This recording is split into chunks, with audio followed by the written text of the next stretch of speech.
এটা এখন সত্য যুগ, তারপরে আসবে ত্রেতা, তারপরে আসবে দ্বাপর। আর দ্বাপর যুগে কৃষ্ণ করবে কালীয় দমন। তো কালীয় যদি বেঁচেই না থাকবে তাহলে দমন হবে কেমন করে? তো কালীয় নাকি বাঁচিয়ে রাখবার দায়িত্ব আমার। তা নারদ ঠাকুর একদিন কালীয় নাগের কাছে এসে বলছে, কালীয়, ও কালীয়, তোমাকে গরুরের পেটে যেতে হবে না। বলে তাহলে কোথায় যাব? বলে তুমি কোথায় যাবে জানো? ওই মথুরা মন্ডল বৃন্দাবন ধাম যমুনা তীর। এখন তো সত্য যুগ, এখন ওটা যমুনা তীর নয়, ওর নাম বৃন্দাবন নয়, এখন ওর নাম সৌভরী মুনির আশ্রম। যখন দ্বাপর যুগ আসবে তখন তার নাম হবে বৃন্দাবন ধাম। তাই তুমি ওই সৌভরী মুনির আশ্রমে তুমি চলে যাও। বলে ওখানে চলে যাব, ওখানে গরুর যায় না কেন? হ্যাঁ, গরুর ওখানে যায় না কেন? বলে আবার শুনবে যায় না কেন? ঠিক আছে বলছে, শোনো শোনো। গরুর যখন স্বর্গ থেকে আমেরিকার ভাণ্ড নিয়ে এসেছিল, ওই কেলি কদম্ব বৃক্ষের উপরে রেখেছিল। আর সঙ্গে সঙ্গে গরুরের তৃষ্ণার্ত বোধ হয়। আর যেই না তৃষ্ণার্ত বোধ হয়, সঙ্গে সঙ্গে গরুর দেখতে পেল ওই যমুনা। আর যেই না যমুনা দেখতে পেয়েছে, সঙ্গে সঙ্গে গরুর কি করেছে, যমুনাতে যেই না জল পান করতে যাবে, দেখতে পেল জলের মধ্যে একটা শোল মাছ, জলের মধ্যে একটা শোল মাছ তার বাচ্চাদেরকে নিয়ে খেলা করছে। আর যেই না শোল মাছ তার বাচ্চাদেরকে নিয়ে খেলা করছে, সঙ্গে সঙ্গে গরুর বলল, বাবা বাবা বাবা, এসেছিলাম জল পান করতে, কিন্তু এসে দেখি এখানে জলও আছে, তার সঙ্গে আবার যোগও আছে। তাহলে একটু জলযোগ হয়ে যাক। এই বলে কি করেছে, সঙ্গে সঙ্গে গরুর ওই শোল মাছটাকে ধরেছে।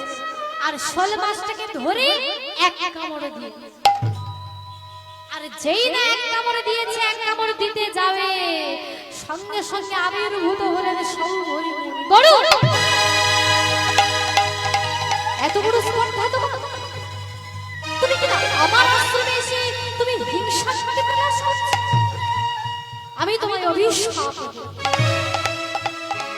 সঙ্গে সঙ্গে গরুর করজোরে বলল, মণিবর, আপনি আমায় অভিশাপ দিবেন না। মণিবর, আপনি আমায় অভিশাপ দিবেন না। তুমি কি জানো আমি এখানে বসে বসে ধ্যান করি, আর ধ্যানের মধ্যে আমি ওই শোল মাছের খেলা দেখি। আর শোল মাছের খেলা দেখে আমি ধ্যানের মধ্যে মনে করি এমনই ভাবে জগদীশ্বর ভগবান তার ভক্তদেরকে নিয়ে এমনই ভাবে খেলা করে। আর তুমি কি না, তুমি কিনা সেই শোল মাছটাকে ভক্ষণ করেছো, তাই আমি তোমায় অভিশাপ। গরুর বলে উঠল, মণিবর, আপনি আমার ব্যাপারটা একটু বোঝার চেষ্টা করুন। আমি তো পক্ষী জাতি, তাই পোকা মাকড় এসব আমার খাদ্য, তাই আমি আমার খাদ্য হিসেবে আমি এগুলো খেয়েছি। কিন্তু এটা যে আপনার ধ্যানের বিষয়বস্তু তা তো আমি জানতাম না, তাই আপনি আমায় ক্ষমা করে দেন। যেই না এমন কথা বলেছে, সৌভরী মুনি বলে উঠল, বেশ, তুমি জানো না যেহেতু তোমার ক্ষমা হতেই পারে, কিন্তু গরু, আমার সঙ্গে কিন্তু তোমার কোনো চালাকি চলবে না। দ্বিতীয়বার যদি তোমাকে এই আশ্রমের আশেপাশে কোথাও দেখেছি, সঙ্গে সঙ্গে তুমি মুখে রক্ত উঠে মারা যাবে। আর যেই না এমন কথা বলেছে, সেই দিন থেকে গরুর সেই সৌভরী মুনির আশেপাশে আর কোথাও যায় না। তাই নারদ বলে উঠল, কালীয়, তাই তুমি চলে যাও সেই বৃন্দাবন ধাম। এখন তো দ্বাপর যুগ, তাই এখন তার নাম হয়েছে মথুরা মন্ডল বৃন্দাবন ধাম যমুনা। চলে যাও। আর যেই না বলেছে কালিয় নাগ তার সপরিবার নিয়ে সেইখানে বসবাস করে সেই যমুনা। আর গোবিন্দ কালিয় নাগকে দমন করবে বলে গোবিন্দ আমার যেই না যমুনার জলে ছাপ দিয়েছে অমনি ফনা বিস্তার করে কালিয় নাগ ছুটে এসেছে। আর সঙ্গে সঙ্গে মাঝে মাঝে বন্ধ হয়ে যাচ্ছে। আর সঙ্গে সঙ্গে কি হয়েছে গোবিন্দ আমার যেই না যমুনার জলে ঝাঁপ দিয়েছে কালিয় নাগের সঙ্গে গোবিন্দের যুদ্ধ হচ্ছে। আর যেই না কালিয় নাগের সঙ্গে গোবিন্দের যুদ্ধ হচ্ছে সঙ্গে সঙ্গে সমস্ত সখারা তারা তীরে দাঁড়িয়ে আছে। সখারা তো জানে না শ্রীরাম সুরাম তারা দাঁড়িয়ে আছে আর বলছে ওরে ভাই রে কানাই, ওরে ভাই রে কানাই, আজকে জলে না খেয়ে তৃষ্ণায় যদি মরেও যেতাম তাও ভালো, কিন্তু তুই কেন বেশি জলে ঝাঁপ দিলি? মা যশোদাইয়া থেকে আমার দায়িত্ব দিয়ে পাঠিয়েছিল। দাদা বলরাম আজকে গোষ্ঠে আসে নাই, তাই আমায় দায়িত্ব দিয়ে পাঠিয়েছিল। তাই আমি কেমন মুখ দেখাবো, আমি কেমন মুখ দেখাবো, আমি কেমন মুখ দেখাবো, আমি কেমন মুখ দেখাবো। ওই বাৎসল্যময়ী মা যশোদার কাছে আমি কেমন মুখ দেখাবো। ওই বাৎসল্যময়ী মা যশোদার কাছে আমি কেমন মুখ দেখাবো। তাই দেখি আর খালো গো,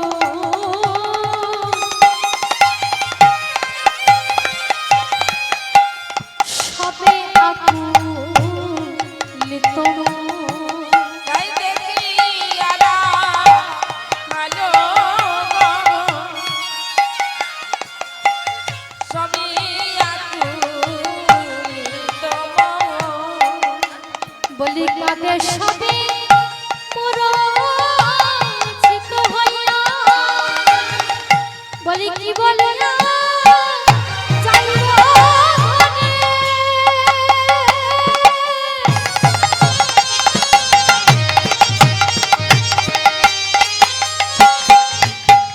আমি কি বলিব মা যশোদারে? আমি কি বলিয়া যাইব ঘরে? কি বলিব মা যশোদারে? আমি কি বলিব মা যশোদারে? আরে ক্ষণে কোচে তনু সবে পাইয়া, আরে ক্ষণে কোচে তনু সবে পাইয়া, আর খনি কোতে তন সবে পাইয়া, খনি কোতে তন সবে পাইয়া। যেই নামন হয়েছে সঙ্গে সঙ্গে শ্রীরাম কি করবে? শ্রীরাম ছুটে গিয়ে সুবলকে জড়িয়ে ধরে, সুবলকে জড়িয়ে ধরে বলে ওরে সুবল ওরে সুবল, আজকে দাদা বলাই আসে নাই বলে, আজকে দাদা বলাই আসে নাই বলে, ভাই কানাইকে পাঠিয়েছিল আমার সঙ্গে দায়িত্ব দিয়ে, কানাইকে পাঠিয়েছিল দায়িত্ব দিয়ে, কিন্তু আমি তো আমার দায়িত্ব পালন করতে পারি না। করিতে পারি না। তাই তোরা সবাই শুনে না, তোরা সবাই শুনে না, কেউ জলে জাগবা না যা, কেউ জলে যাগবা না যা, আমি জলে ডুবে প্রাণ ছাড়ি। আমি জলে ডুবে প্রাণে ছাড়িব। আমি জলে ডুবে প্রাণে ছাড়িব, কানাই কানাই বলে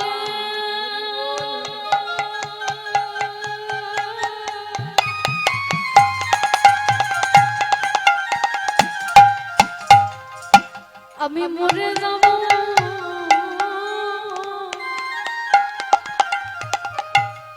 আমি জলে ডুবে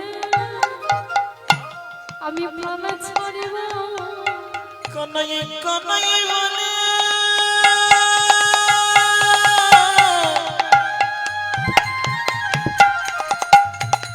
আমি মরে যাব আমি কি করব জানি প্রাণ ছাড়ব আমি জলে ডুবে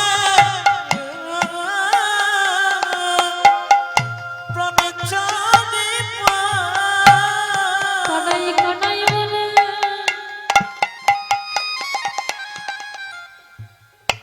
আমি মরে যাব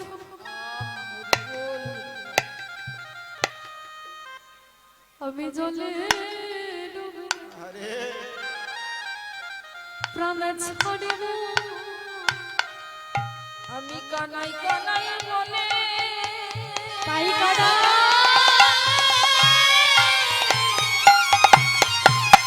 তোকে ছেড়ে কেমন করে বাঁচবো আমি জলে ডুবে প্রাণে ছাড়িব কানাই কানাই বলে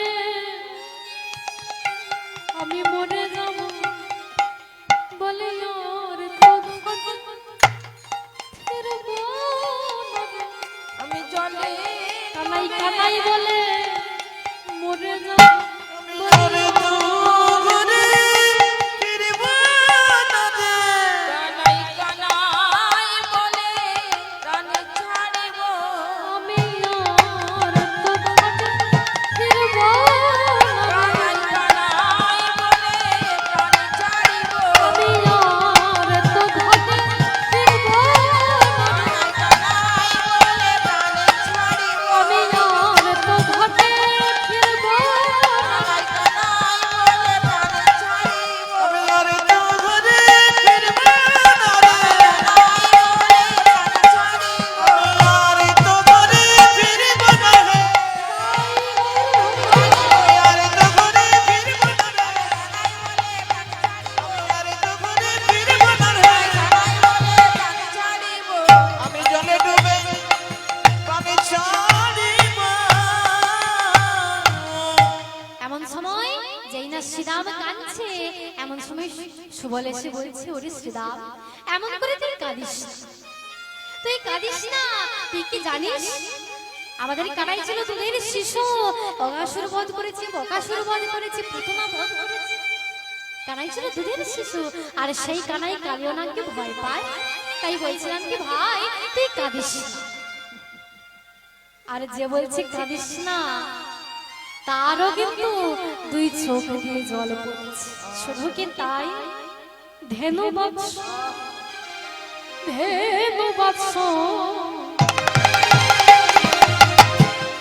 কাঁদে ঘোরা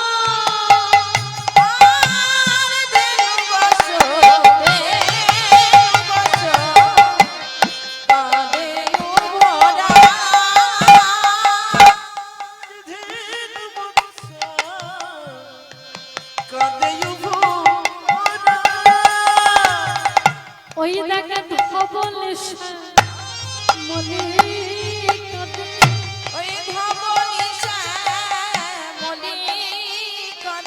ওই দেখা ধবলে মনে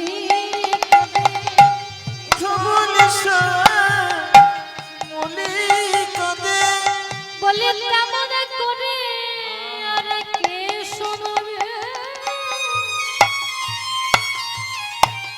বলে বলে মনে ওই তেমন করে আর কে শোনাবে ধবলি শ্যামলি গাবে বলে তেমন করে আর কে ওই মধুর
দাস মাধব অবলি গরিলা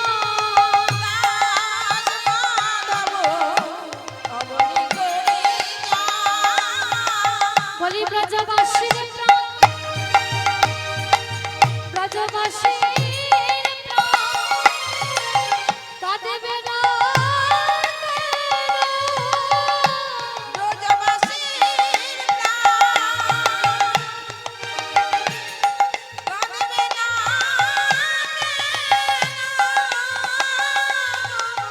ওই দেখে ব্রজের দাস